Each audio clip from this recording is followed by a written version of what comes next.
Hello दोस्तों, आज की इस वीडियो में हम पढ़ने वाले हैं कक्षा 10 मातृभूमि के लिए सारांश। तो चलिए वीडियो को स्टार्ट करते हैं। मातृभूमि के लिए खंड काव्य डॉक्टर जयशंकर प्रसाद त्रिपाठी द्वारा रचित है।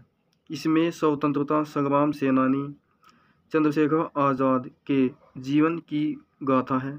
यह खंड काव्य 3 सर्गों में विभाजित है। इस खंड काव्य के समस्त सर्गों का सारांश इस प्रकार है। प्रथम सर्ग संकल्प। स्वाधीनता से पूर्व भारतवर्ष की इस पवित्र धरती पर अंग्रेजों का साम्राज्य था।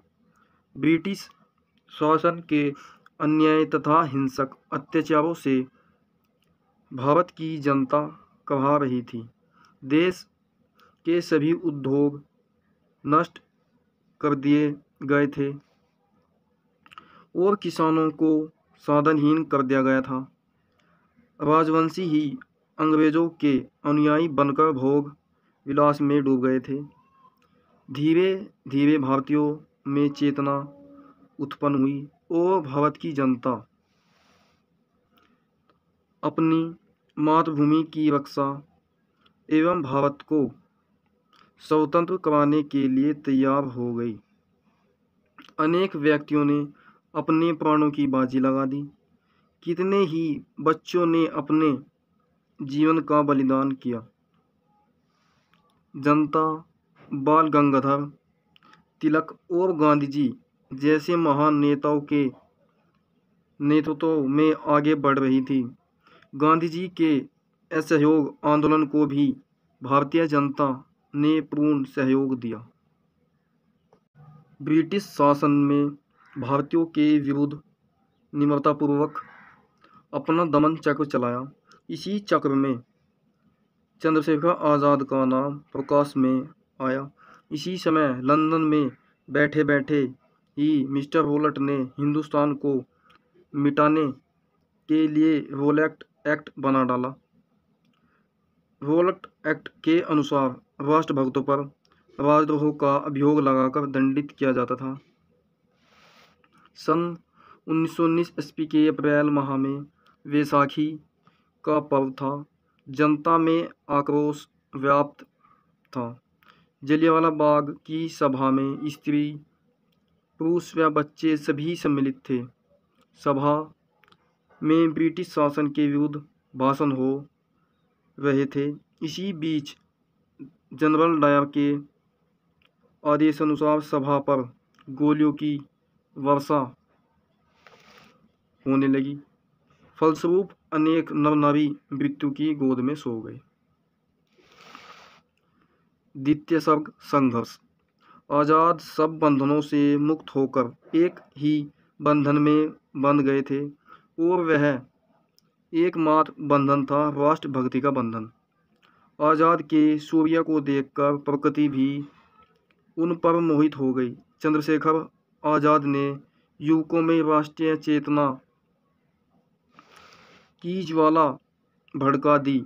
जब असहयोग आंदोलन का ज्वार देश में मंद पड़ गया तब ये सशस्त्र क्रांति की ओर मुड़ गए। इसके लिए इन्होंने पिस्तौल तथा बम का निर्माण कराया। इन वस्तुओं के लिए आज़ाद को धन की आवश्यकता पड़ी, अतः इन्होंने सरकारी माल तथा खजानों को लुटवा दिया। चंद्रशेखर आज़ाद ने दिल्ली के फिरोजशाह मेले में क्रांतिकारियों का सम्मेलन आयोजित किया। इस सम्मेलन में ब्रिटिश सरकार से लड़ने के लिए व्याकुल सुखदेव, बटुकेश्वर, यतीन्द्र सरदार, भगत सिंह तथा राजगुरु आदि सभी देशभक्त आए। एक दिन लाहौर के पुलिस कार्यालय से एक गोरा ऑफिसर निकला। तभी सरदार भगत सिंह द्वारा गोलियों की वर्षा प्रारंभ कर दी गई। वह ऑफिसर लहूलुहान हो मृत्यु को प्राप्त हो गया। एक पुलिस कर्मी ने भगत सिंह को देख लिया था। भगत सिंह तथा बटुकेश्वर दत्त के सूर्यपूर्ण काव्यों से भारत का कोना कोना निर्भीक हो गया था। वे मानवता के संत तथा सूर्य के समुद्र थे। उनके साहसपूर्ण बलिदान से भारत माता का मस्तक गर्व से ऊंचा हो गया, लेकिन आंखें आंसू से भीगी हुई थी, क्योंकि दोनों वीर सेनानी स्वतंत्रता की बलिवेदी पर न्यौछावर हो गए थे। अब आज़ाद के कंधों पर स्वतंत्रता का संपूर्ण भार आ गया था। स्वाभिमानी तथा देश के हित में लड़ने वाला और विजय अथवा मृत्यु दोनों में से एक ही वर्ण करता है। तृतीय सर्ग बलिदान। प्रातःकाल में चंद्रशेखर आज़ाद अपने मित्र रुद्र के साथ चिंतामग्न बैठे हैं। वे कहते हैं कि हम कब तक गुलाम खाने में बंद रहेंगे। इस पर उनके मित्र समझाते हुए कहते हैं कि अंधेरा समाप्त होगा, लेकिन तुम स्वयं अपने को बचाए रखो तथा कुछ दिन अपनी गतिविधियां बंद करो, तब अकस्मात ही विस्फोट करना ठीक होगा।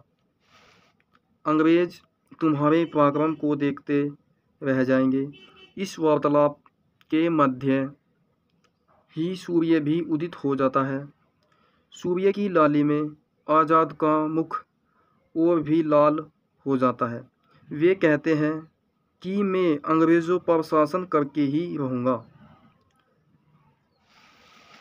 प्रयाग के उत्तरी भाग में वृक्षों के नीचे आज़ाद मित्रों से वार्तालाप कर रहे हैं। अल्फ्रेड पार्क के पास पुलिस की गाड़ी रुकी। आज़ाद ने भी मित्रों को विदा करके अपनी पिस्तौल में गोलियां भरी तथा पुलिस की गाड़ी से मोर्चा लिया। पिस्तौल की अपनी पहली गोली से एक देसी अफसर का जबड़ा तोड़ दिया।